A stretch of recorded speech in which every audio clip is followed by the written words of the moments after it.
Police की लगातार कार्रवाई अब एक बड़े अभियान का रूप ले चुकी है। बीते 10 दिनों में ही प्रदेश पुलिस ने 10 ऐसे इनामी अपराधियों को मुठभेड़ में मार गिराया है जो लंबे वक्त से फरार थे और जिन पर भारी इनाम घोषित था।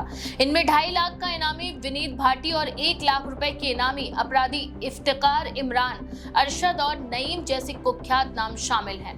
पुलिस ने इन ऑपरेशनों को ऑपरेशन लंगड़ा और ऑपरेशन खल्लास का नाम दिया है, जो सीएम योगी आदित्यनाथ के नो टॉलरेंस टू क्राइम नीति की स्पष्ट झलक पेश करता है।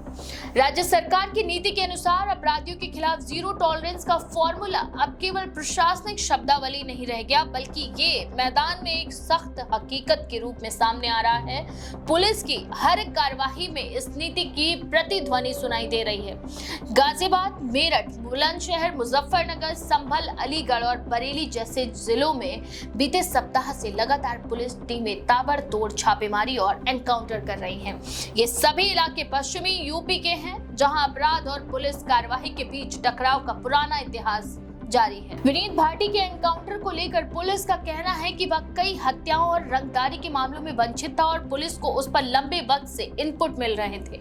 पुलिस के मुताबिक जब उसने पकड़ने की कोशिश की गई तो उसने फायरिंग कर दी, जिसके बाद जवाबी कार्रवाई में वह मारा गया। वहीं इफ्तिकार और अरशद जैसे अपराधी भी इसी तरह के मुठभेड़ में ढेर हुए, जिन पर पुलिसकर्मियों और व्यापारियों से रंगदारी वसूलने और गैंग चलाने के आरोप थे। इन घटनाओं ने एक बार फिर राज्य में कानून व्यवस्था को लेकर राजनीतिक बहस को भी जगा दिया है। सीएम योगी आदित्यनाथ कई बार सार्वजनिक रूप से कह चुके हैं कि यूपी में अपराधियों के लिए कोई जगह नहीं है। उनका ये कथन कि अपराधी या तो जेल में होंगे या प्रदेश छोड़ देंगे अब एक प्रकार से राज्य पुलिस की कार्यशैली का नारा बन चुका है।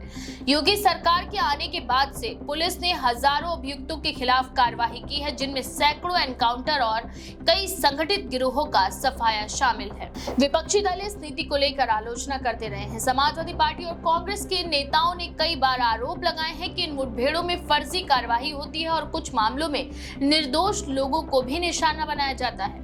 हालांकि पुलिस और सरकार इस आरोप को पूरी तरह खारिज करती है। उनका कहना है कि सभी एनकाउंटर न्यायिक जांच और निर्धारित प्रक्रिया के तहत किए जा रहे हैं और अपराधियों के खिलाफ केवल तभी कार्रवाई की जाती है जब वे पुलिस पर गोली चलाते हैं। ऑपरेशन लंगड़ा और ऑपरेशन खल्लास जैसे नामों से चलाए जा रहे अभियान सिर्फ पुलिसिंग नहीं बल्कि एक मनोवैज्ञानिक रणनीति का हिस्सा भी है।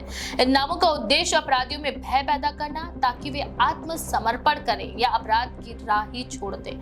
यूपी पुलिस ने एक वरिष्ठ अधिकारी के अनुसार इस अभियानों की सफलता का असर प्रदेश के दूसरे हिस्सों पर भी पड़ रहा है।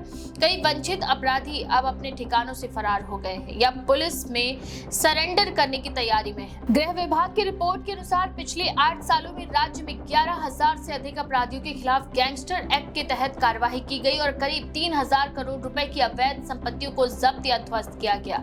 यह आंकड़ा बताता है कि राज्य में अपराध के आर्थिक ढांचे को भी तोड़ा जा रहा है। अब केवल अपराधी ही नहीं बल्कि उनके वित्तीय नेटवर्क को भी निशाना बनाया जा रहा है। मेरठ और बुलंदशहर रेंज में पिछले सप्ताह के दौरान पुलिस के स्पेशल ऑपरेशन ग्रुप ने 3 मुठभेड़ की पुष्टि की है, जिनमें 2 बदमाश घायल हुए और 1 की मौत हुई। वहीं बरेली और संभल में 2 मुठभेड़ में कुल 4 अपराधी मारे गए। पुलिस को इनसे हथियार, कारतूस, मोटरसाइकिल और नगद रकम भी बरामद हुई।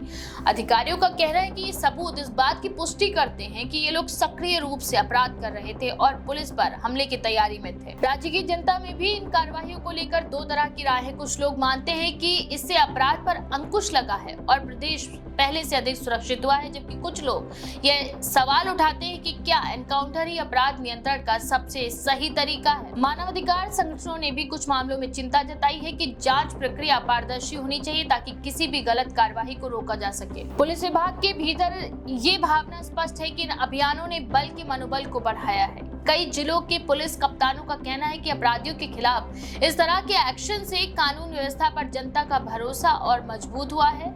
वहीं सीएम योगी आदित्यनाथ स्वयं हर बड़ी मुठभेड़ की रिपोर्ट सीधे गृह विभाग से लेते हैं और पुलिस अधिकारियों को अपराधियों के नेटवर्क को खत्म करने के निर्देश दे रहे हैं। इस पूरे अभियान में सबसे दिलचस्प पहलू ये है कि पुलिस ने केवल मुठभेड़ पर भरोसा नहीं किया बल्कि खुफिया इनपुट, निगरानी तकनीक और डेटा एनालिसिस के जरिए अपराधियों की मूवमेंट को ट्रैक किया है। राज्य में लगाए गए सीसीटीवी नेटवर्क्स, अपराध रिकॉर्ड पोर्टल्स और मोबाइल सर्विलांस सिस्टम ने भी इन ऑपरेशनों को आसान बनाया है। यही वजह है कि अब अपराधियों को भागने के रास्ते नहीं मिल पा रहे हैं। उत्तर प्रदेश के इस दौर में जब हर मुठभेड़ चर्चा का विषय बन जाती है, तब सवाल यही उठता है कि क्या ये मॉडल स्थायी समाधान साबित होगा। लेकिन फिलहाल एक बात तय है, सरकार और पुलिस दोनों इस मुहिम को पीछे हटने नहीं दे रहे हैं और ऑपरेशन लंगड़ा तथा ऑपरेशन खल्लास जैसी कार्रवाइयां ये संदेश दे रही हैं कि अपराध के खिलाफ जंग अब भी निर्णायक चरण में पहुंच चुकी है। तो यूपी की इस कानून व्यवस्था के बारे में आपका क्या विचार है? अपनी राय कमेंट सेक्शन में जरूर लिखें। ऐसी और भी खबरों के लिए देखते रहें द पेज 19।